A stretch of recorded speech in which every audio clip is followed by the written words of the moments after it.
Today we're talking about the alternate opening to Under the Cherry Moon. Let's get into it.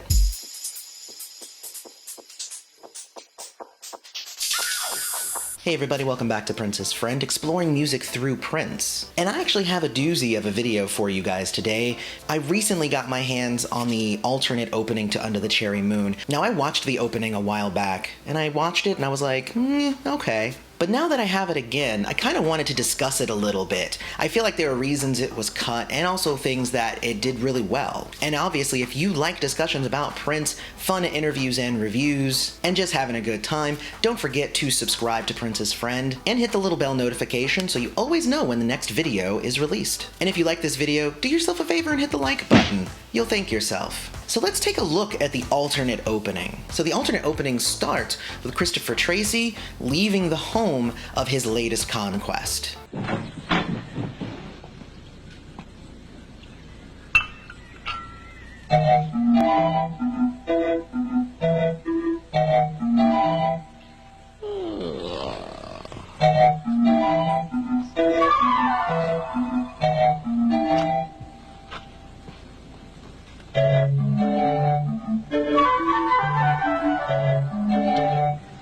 We had fun, didn't we?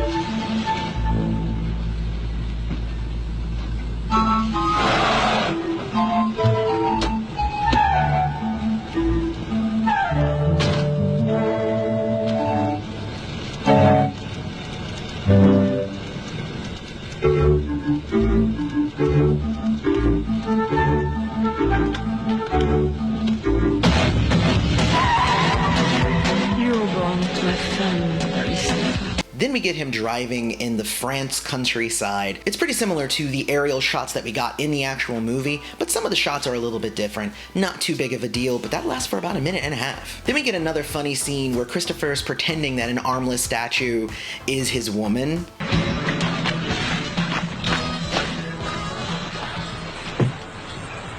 That's my #1 girlfriend.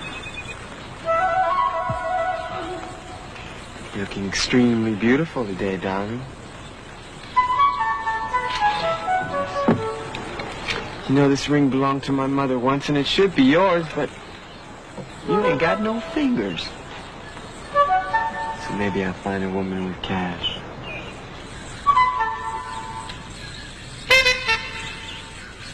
He's interrupted by Tricky. They establish their working relationship, with Tricky being in charge of the money and Christopher being a man-ho, to borrow a term from Deuce Bigalow. Yo, cuz, let me hold on 2,000 bills. My hands are cold. What's the deal this time, Tricky? Bill this time is time. Beer Cartier. Man, we're late. Not bad for a fake. How'd you know that? I can always spot a phone. It ain't gonna work. Come on. Christopher, listen. 200 francs a piece. You give me 2,000. I sell them for 1,500. What do we have? I don't know, Professor. You tell me. 15,000 francs. That's what we have. It won't work. Man, you've been spending way too much money lately. Because I give all my money to you, partner. Have I ever steered you wrong? Yes. Thank you. You know, I'll be glad to get out of this place. Can't we need nice girls here? You want nice girls? Yeah. Check it out.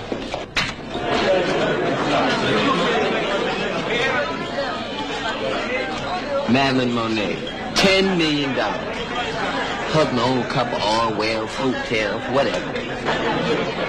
To my right, the lovely Isabel Pichet, $8 million. You see the young ones outside? Yeah, right. Yeah, right.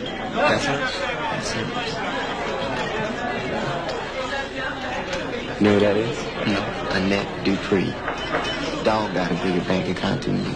And that says what? What? That says there's a lot of nice girls up here.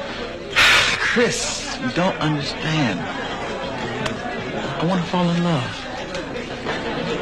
Who needs love when you got money?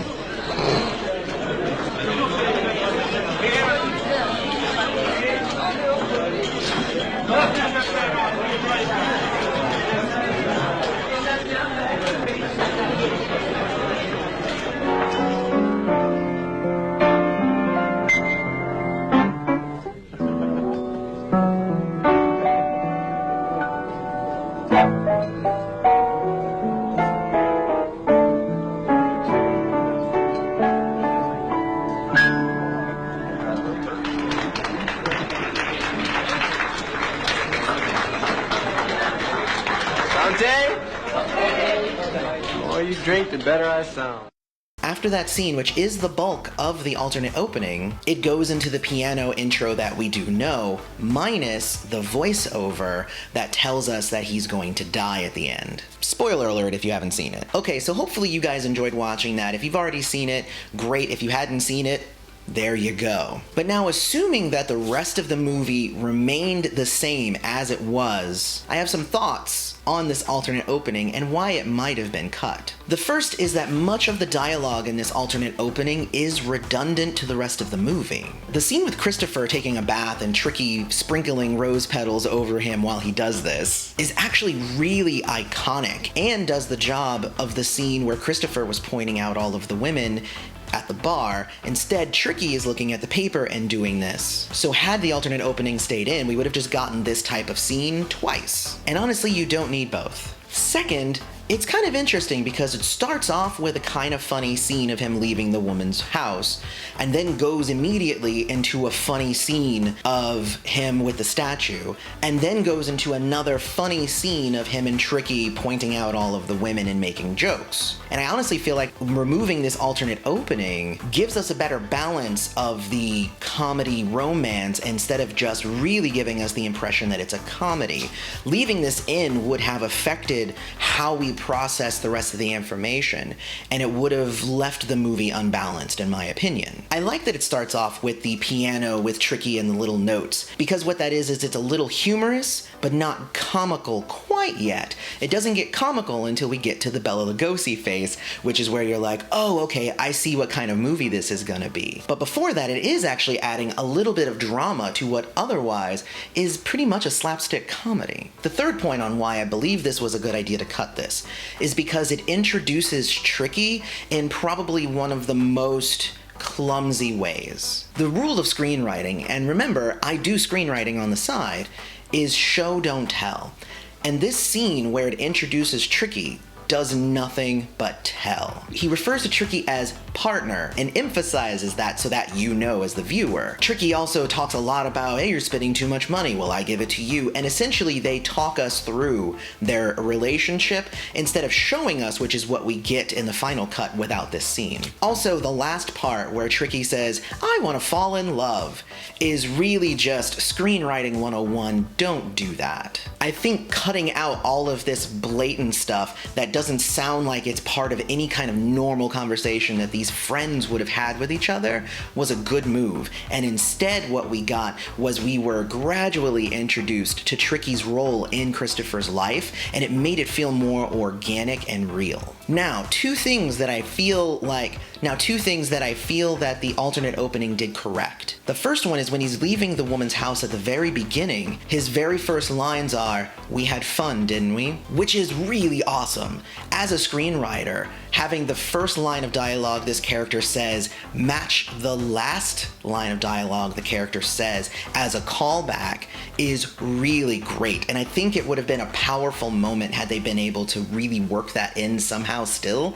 I really like the idea of that character kind of coming full circle, saying, didn't we have fun, at the beginning very flippantly, and at the end it was with so much emotion and love. I feel like that could have been a fun journey to go on, but I'm still happy they cut it. The second thing that I feel like they did right was the scene with Christopher and the statue. It actually was very charismatic and really gave you a sense of the kind of playfulness that the character has. I still feel like it should have been cut from the beginning, but it would have been great had they been able to work that scene in somewhere else along in the movie, just after the very beginning, so that we're not hit in the face with tons of comedy. But it would have been a great way to kind of break up an otherwise tense situation later on in the movie. Anyway, those are my thoughts on the alternate opening to Under the Cherry Moon.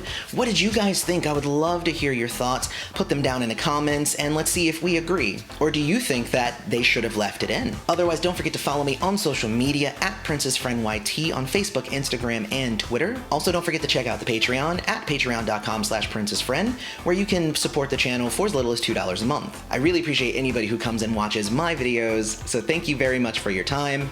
May you live to see the dawn, and I'll see you in the next video.